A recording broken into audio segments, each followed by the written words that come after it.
द्रविड़ पर गंभीर हेले भारतीय दल नुआ हेड कोच बीसीसीआई देला बड़ दायित्व। जी हाँ दोस्तों, आज आम कथा टीम इंडिया नुआ कोच भाव गौतम गंभीर को घोषणा करा टीम इंडिया नुआ मुख्य कोच भाव नियुक्ति होती पूर्वतन ओपनर गौतम गंभीर।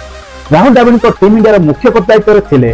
टी20 पर कार्यकलाप शेष होगा भारत नुआ हेड कोच सन्धान था बीसीसीआई। बर्तमान बीसीसीआई जयसा यह डिक्लेयर कर घोषणा कर भारत नुआ हेड कोच गौतम गंभीर हेले। तो कथा सारा अपडेट हेड कोच विषय वीडियो स्टार्ट करने पूर्व मु रंजन स्वागत करते मो channel smile body cricket video भल लगे लाइक करेंगे, चैनल को आसले सब्सक्राइब करी पाखे बेल आइकन को दबाई देबे।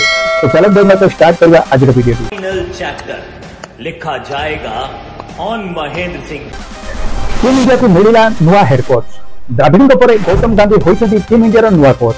एने औपचारिकता भाव में घोषणा करिछि बीसीसीआई।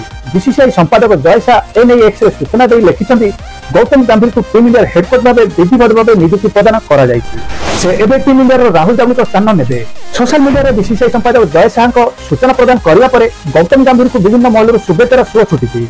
2024 टी20 विश्वकप पर राहुल द्रविड़ कार्यकाल मुख्य कोच भाव शेष होती। आगुरी बीसीसीआई नुआ कोच सन्धान प्रक्रिया आरंभ करथिला।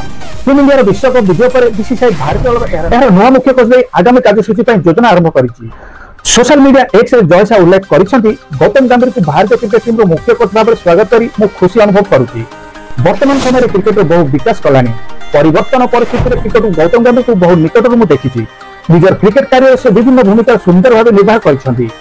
गौतम गंभीर भारतीय क्रिकेट को आगु नेबार सठिक व्यक्ति बोली मोर विश्वास अच्छी बोली उल्लेख करछंती जयसा। टीम इंडिया को नहीं स्फूर्ति दृष्टिकोण और विशाल अनुभव टीम इंडिया कोच परिचय गुरु दायित्व तुलेबा प्रस्तुत कर नुआ यात्रा बीसीसीआई संपूर्ण सहयोग कर। बीसीसीआई ठारू गुरु दायित्व मिलला पर यहां स्वागत कर सोशल मीडिया ट्वीट करछंती गौतम गंभीर। एक्स रे गौतम गंभीर बीसीसीआई नियुक्ति नहीं उल्लेख करछंती भारत मोर सबुबेले प्राथमिकता एवं देश पई सेवा सबुबेले मोर जीवन बड़ प्राथमिकता होई आसीछि। एई गुरु दायित्व सहित एक नुआ भूमिका मोर प्रत्यावर्तन होईछि, किंतु मोर लक्ष्य सबुबेले समान रहिबो जहा पूर्व थिला जहा प्रकृति भारत गर्वित करिवो। देशर 140 कोटी जनता को भाववेग को कांधरे बहन करिछु मेन एंड ब्लो। एही स्वप्न को साकार करने पई मोर समस्त शक्ति लगाई देबी। 2007 टी20 विश्वकप एवं 2011 दिनिका विश्वकप विजय दल सदस्य रहिथिले गौतम गंभीर। दुईटी विश्वकप फाइनल मैच रे गौतम गंभीर प्रदर्शन सबुबेले स्मरणीय रहिबो। जड़े खेलाड़ी भाव आईपीएल कोलकाता नाइट राइडर्स को 2012 और 2014 और 2024 टाइटल चैंपियन कराइथिले। श्रीलंका विपक्ष टीम इंडिया गस्तरू दल हेड कोच दायित्व संभाळिबे गौतम गंभीर। तो भारतीय टीम पर एक खुशी खबर एक बड़ खबर आसी कि भारत दल नुआ कोच गौतम गंभीर को नियुक्ति करा जायछि। एहाको बीसीसीआई जयसा पोस्ट कर सूचना दैछंती कारण गौतम गंभीर भारतीय दल नुआ हेड कोच भाव नियुक्ति हेबा परे राहुल द्रविड़ कार्य शेष होइतिला। तांको संबोधन दे विदाय दैतिला बेले गौतम गंभीर को नुआ दायित्व दिया जायछि। तो आपण माने गौतम गंभीर को हेड कोच दायित्व आसिबारे आपण माने केते खुशी ता आपण माने कमेंट कर जणाइबे। खुशी अछंती ना बहुत दुखी अछंती ना आपण माने चाहतले आउ काहा को भारतीय टीम रो कोच करे पई आपण माने को मतामत निहात कमेंट वगैरह जणाइबे।